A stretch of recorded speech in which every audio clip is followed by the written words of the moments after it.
दिल को कुरेदने का हुनर कहानी से सीखो, यादों में खो जाने का हुनर कहानी से सीखो। समझ ना आए जब तुम्हें राज जीवन का, तभी तुम जिंदगी जीने का हुनर कहानी से सीखो। नमस्कार दोस्तों, मैं गंगा रतन राज आपको सुनाता हूँ कविताएं और कहानियाँ जो आपको जीवन को प्रेरित करती हैं। इसी कहानी की श्रृंखला में आज कहानी है भक्त प्रहलाद की। जब जब अहंकार ने स्वयं को ईश्वर से बड़ा समझा है, तब तब भक्ति ने उसे धूल से मिलाया है। यह कथा केवल एक बालक की नहीं, यह कथा है अटूट विश्वास की, निडर भक्ति और उस शक्ति की जो सिंह की गर्जना में भी स्तंभ फाड़कर प्रकट हुई। यह कथा है हिरण्याकश्यप जैसे महान परंतु अहंकारी असुर की और प्रहलाद जैसे कोमल हृदय बालक की, जिसके रोम रोम में नारायण बसते थे। यह वृत्तांत बताता है ईश्वर ना मंदिर में सीमित है, ना मूर्ति में। वे वहाँ प्रकट होते हैं जहाँ निष्कलंक भक्ति होती है। पाताल लोक के गर्भ में स्थित वह विशाल स्वर्णमय महल, जहाँ दीवारें सोने की थीं और छतें रत्नों से जड़ी थी, वहाँ बैठा था असुरों का सम्राट हिरण्याकश्यप। उसका शरीर पर्वत सा विशाल, नेत्र अग्नि जैसे दहकते और वाणी में ऐसा गर्व मानो स्वयं सृष्टि उसकी दासी हो। देवताओं को पराजित कर उसने तीनों लोकों में आतंक फैला रखा था।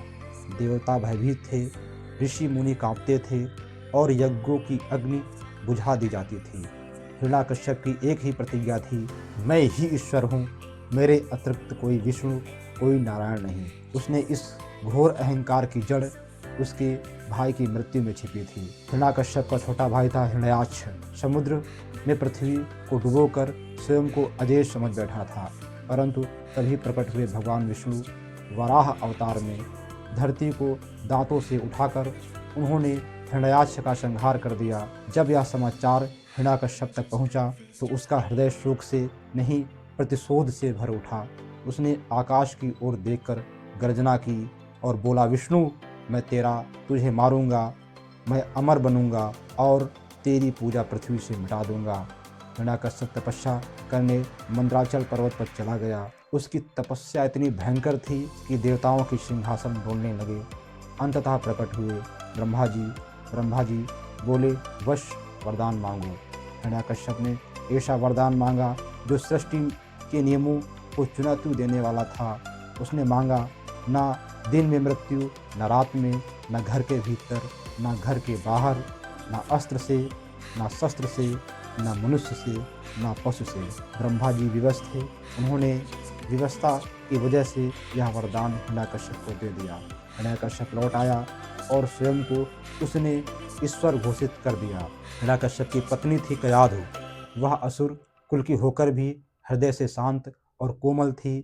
जब हिरण्याकश्यप तपस्या में था, तब इंद्र ने कयाधु को बंदी बना लिया। उसी समय नारद प्रकट हुए। उन्होंने कयाधु को अपने आश्रम में शरण दी और उन्होंने उसके गर्भ में पल रहे शिशु को नारायण भक्ति का वरदान दिया।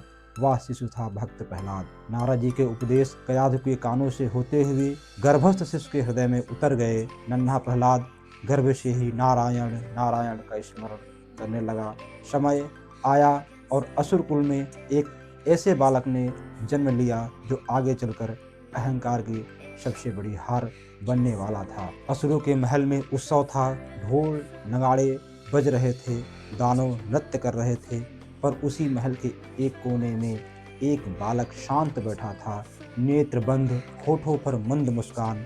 वह था प्रहलाद। खिलौनों से उसका मन नहीं लगता, युद्ध की कथाएं उसे भयभीत नहीं करती थी और वैभव उसे आकर्षित नहीं करता था। वह अक्सर अपनी माँ से पूछता, माँ, भगवान कहाँ रहते हैं? कयाधु उसकी आंखों में देखकर कहती, पुत्र, वे हर जगह हैं। प्रहलाद मुस्कुरा देता, मानो वह पहले से ही जानता हो।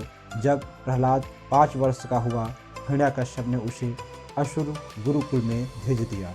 गुरु थे षंड और अमर्क। वे असुर नीति, देवताओं से द्वेष और राजा की पूजा सिखाते थे। एक दिन उन्होंने पूछा, प्रहलाद बताओ, सबसे बड़ा सत्य क्या है? प्रहलाद शांत स्वर में बोला, नारायण ही सत्य हैं। वे ही पालन करता है। गुरुकुल में सन्नाटा छा गया। गुरुओं का मुख क्रोध से लाल हो गया। गुरुओं ने प्रहलाद को दंड दिया, पर वह डरा नहीं।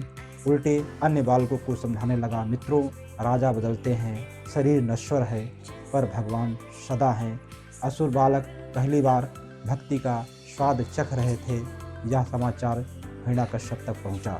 उनका सिंहासन हिल गया। हिरण्यकश्यप ने प्रहलाद को अपने दरबार में बुलाया और गर्जना करते हुए पूछा कि तू किसकी पूजा करता है। प्रहलाद निर्भीक होकर बोला, पिता, मैं उस नारायण की पूजा करता हूँ जो आप में भी हैं और मुझ में भी हैं। यह सुनते ही हिरण्यकश्यप का क्रोध ज्वालामुखी बन गया। हिरण्यकश्यप ने आदेश दिया, इसे ऊंचे पर्वत से गिरा दो, हाथियों से कुचलवा दो, विष पिला दो। पर हर बार प्रहलाद बच जाते। वह बस इतना कहता, नारायण मेरी रक्षा करेंगे। असुरों में भय फैलने लगा। हिरण्यकश्यप का क्रोध अब विवेक खो चुका था। जिस पुत्र ने उसे वंश की आशा दी थी, वही उसके अहंकार को चुनौती दे रहा था। उसने मंत्रियों से कहा, यह बालक नहीं, विश्व का षड्यंत्र है। प्रहलाद को कभी सांपों के बीच फेंका गया, कभी खौलते तेल में डाला गया, कभी समुद्र में बांधकर फेंका गया, पर हर बार प्रहलाद की वाणी वही थी, नारायण नारायण। असुर चकित थे। क्रूरता हार रही थी। हिरण्यकश्यप की बहन थी होलिका। उसे वरदान था कि अग्नि उसे जला नहीं सकती। हिरण्यकश्यप ने एक योजना बनाई। आज विष्णु की भक्ति की परीक्षा लेनी होगी। राजमहल के प्रांगण में विशाल अग्निकुंड सजाया गया। होलिका प्रहलाद को गोद में लेकर अग्नि में बैठ गई। प्रहलाद ने आंखें मूंद ली और स्मरण करने लगा, हे नारायण, यदि यह आपकी इच्छा है तो मुझे स्वीकार करें। जैसे ही अग्नि प्रज्वलित हुई, लपटें आकाश को छूने लगी। असुर हंस रहे थे। हिरण्यकश्यप गर्व से खड़ा था, पर सब कुछ उल्टा होने लगा।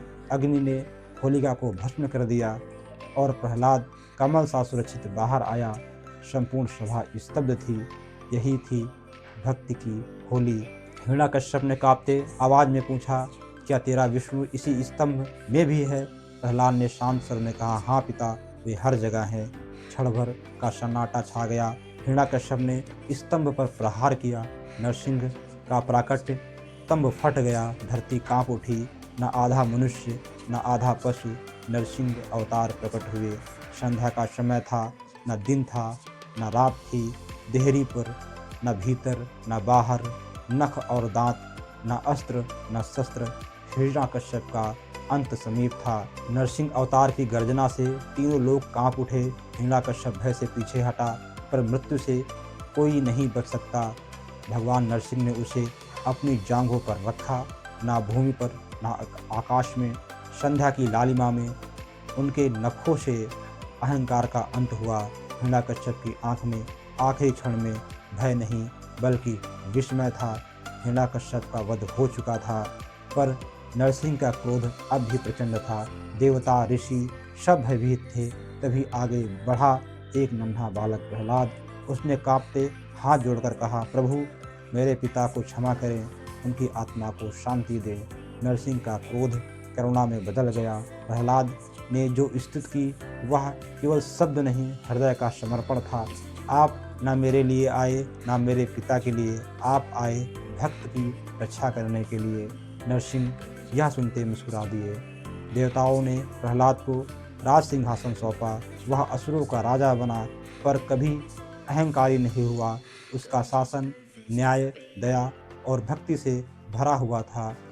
प्रहलाद ने जीवन भर एक बात ही कही, भक्ति निर्भय बनाती है। युग बदले, कथा अमर रही। नरसिंह ने कहा, जहाँ मेरा भक्त होगा वहाँ मैं रहूँगा। भक्त प्रहलाद की कथा आज भी हर उस हृदय में जीवित है जो संकट में भी भगवान का स्मरण करता है। यह वृत्तांत सिर्फ इतिहास नहीं, विश्वास की विजय गाथा है। कहानी सुनने के लिए बहुत बहुत धन्यवाद मित्रों।